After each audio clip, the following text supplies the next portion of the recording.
This is Dabu7 talking about the global food supply here, as summer and spring had offered us an opportunity to get out there and grow our own food. Going into the winter, a lot of people are going to be leaning heavily on supply chains, on grocery stores, on farmers.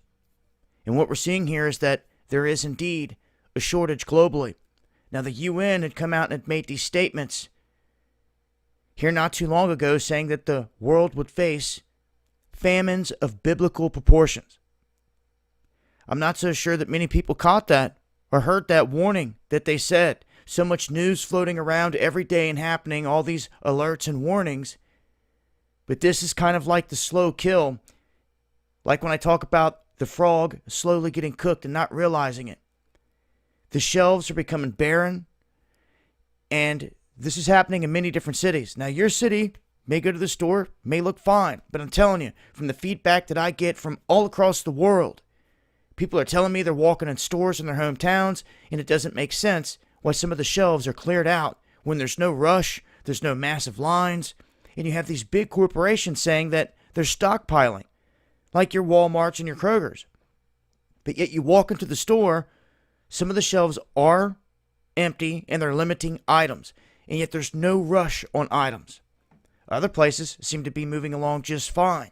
It just seems to me that the bigger corporations are going along with this whole thing globally, step by step, even when it comes down to rationing food.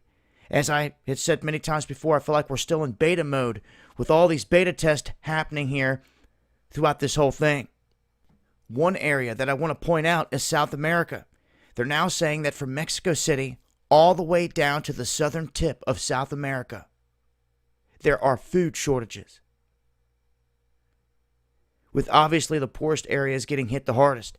So this is pretty widespread, and we can be affected by this big time here in America as well.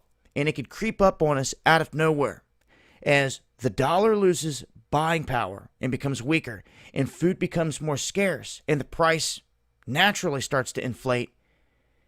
There's going to be a crossroad between the two where the dollar's coming down and the prices of food are going up, and it's going to catch people off guard. So once again, if you don't have a plan out there for food storage, please get one. Whether it's freeze-dried food to get through 6 months, or you're making a garden, a greenhouse to get through the winter. Something's got to be done from here. Cannot be just depending on these grocery chains. So, show some support to your local farmers.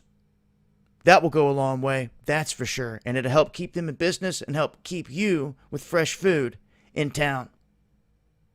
I'll leave a link, and I'm going to break this down further on the next live stream. So make sure to join me over here on DLive, going live Monday, Wednesday, and Friday, 9 p.m. Eastern.